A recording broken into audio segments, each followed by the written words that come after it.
उपचुनाव का प्रचार अपने अंतिम चरण में पहुंच चुका है। प्रचार के आखिरी सप्ताह में राजनीतिक दलों के प्रत्याशियों ने पूरी ताकत झोंक दी है। प्रत्याशी एक दिन में 15 से 20 गांव पहुंचकर जनसंपर्क कर रहे हैं। बीजेपी प्रत्याशी जसवंत जाटव भी सुबह 7 बजे क्षेत्र में निकल जाते हैं और देर रात तक लौटते हैं। क्षेत्र भ्रमण के दौरान जसवंत जाटव से बात की हमारे संवाददाता नरेंद्र तिवारी ने। भाजपा प्रत्याशी जसवंत जाटव हमारे साथ हैं। हम उनसे सीधा जानने की कोशिश करेंगे कि अब चुनाव का अंतिम सप्ताह चल रहा है, किस तरह से देखते हैं आप इसको? बहुत अच्छा चल रहा है प्रचार प्रसार। आज भारतीय जनता पार्टी के प्रति लोगों की जो सकारात्मकता दिखाई दे रही है।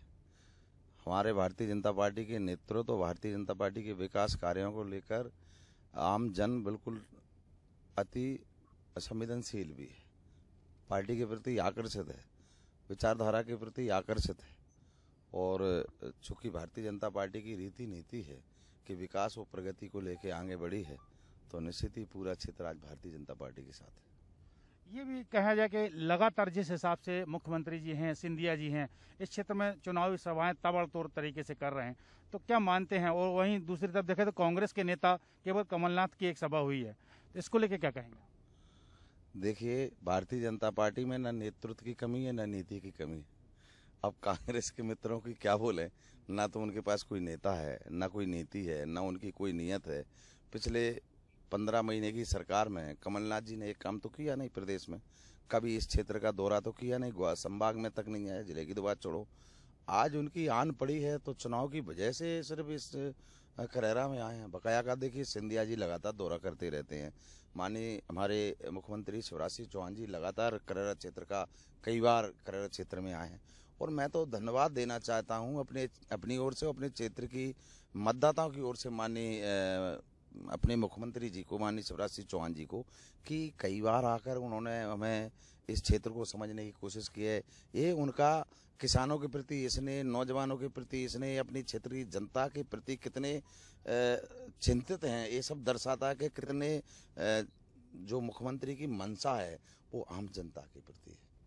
तो ये इस जो चुनाव है, इसमें जो कांग्रेस मुद्दा बना रही है, बिकाऊ बनाम टिकाऊ, इसको कितना मानते हैं आप? कितना कारगर साबित होगा कांग्रेस के लिए? तिवारी जी, आप समझ लीजिए कि कांग्रेस के मित्रों के पास और तो कुछ बचा नहीं है, काम तो कुछ किया नहीं उन्होंने, काम के नाम पर तो वोट मांग नहीं सकते, तो अब वो अनर्गल आरोप ही लगा सकते हैं।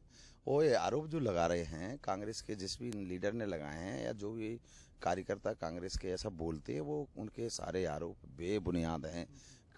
भारतीय जनता पार्टी का न ऐसा चरित्र है, न ऐसी चाल है। भारतीय जनता पार्टी का एक एक कार्यकर्ता अनुशासित है और हम बिके नहीं हैं।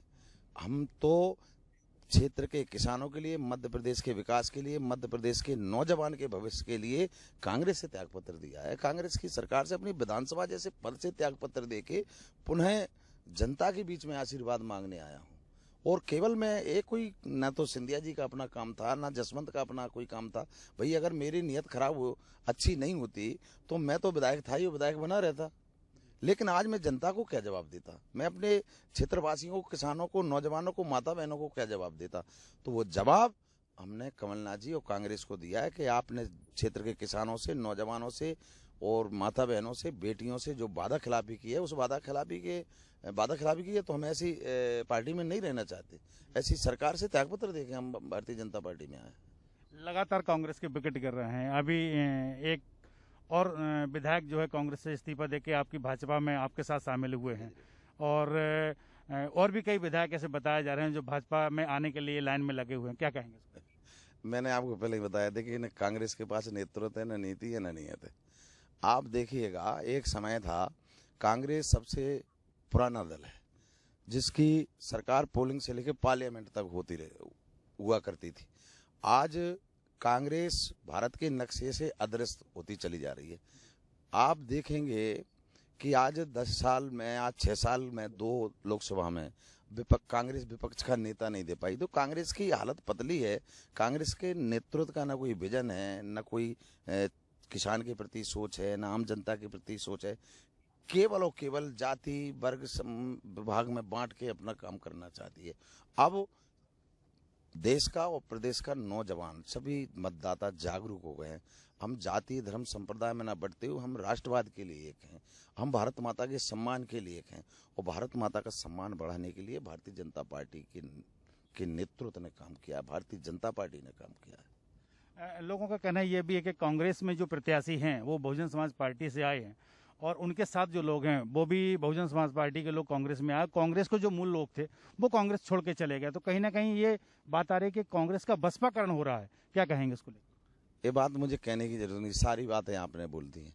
वास्तविकता तो यही है, आज यहाँ पर देखने को मिल रहा है कि कांग्रेस केवल सिंबल लिए घूम रहे हैं। कांग्रेस का पूरी की पूरी पार्टी का बसपाकरण हो गया है। बीएसपी के लोग उस चुनाव लड़ रहे हैं। आपने सुना होगा वो लोग चुनाव लड़ रहे हैं कांग्रेस से जो कभी कहा करते थे कि तिलक तराजू और तलवार, आगे का सेंटेंस आप बना लीजिएगा।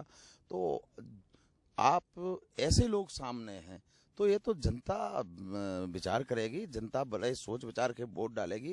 यहाँ का मतदाता जागरूक है और राष्ट्रवादी विचारधारा के लिए, राष्ट्र के सम्मान के लिए, भारत माता के सम्मान के लिए आगे देखिएगा एक एक मतदाता अपनी जागरूकता के साथ वोट डालेगा। लगातार फील्ड में क्या आपको उम्मीद दिख रही है इस बार चुनाव में? लगातार आप इतनी मेहनत कर रहे हैं, मतदाताओं से क्या रुझान आपको मिल रहे हैं? मैं तो धन्यवाद देना चाहता हूँ अपने समस्त क्षेत्रवासियों को, सभी मतदाताओं को। आप उम्मीद की बात नहीं कर रहे, मैं तो भरोसे की बात कर रहा हूँ। पूरा भरोसा है, पूरा विश्वास है कि सभी लोग भारतीय जनता पार्टी को आशीर्वाद देने वाले हैं। मैं तो क्षेत्र का बेटा हूँ, उनका सिपाही हूँ, उनका सेवक हूँ। मेरे द्वारा पिछले 15 महीने के कार्यकाल में भी सब लोगों की सेवा करने का, पूरे मन से पूरी निष्ठा से काम करने का मैंने काम किया है और चूँकि पुनः दोबारा सेवा का मौका मिले इसके लिए लगातार मैं क्षेत्र में आशीर्वाद मांग रहा हूँ और भारी तादाद में मेरे को आशीर्वाद मिल भी रहा है और आने वाली 3 तारीख को वो आशीर्वाद वोट के रूप में मुझे आशीर्वाद मिलेगा, भारतीय जनता पार्टी विजयी होगी। ये भाजपा प्रत्याशी जसवंत जाटव थे, इनका कहना था कि पिछले 15 महीने उन्होंने जनता की सेवा की है और दोबारा जनता की सेवा के लिए लगातार वो फील्ड में जा रहे हैं। परिणाम भी 10 तारीख को जो आएंगे वो काफ़ी सुखद होंगे और पूरी तरह से आशान्वित भी हैं। कैमरा सहयोगी संजीव साहू के साथ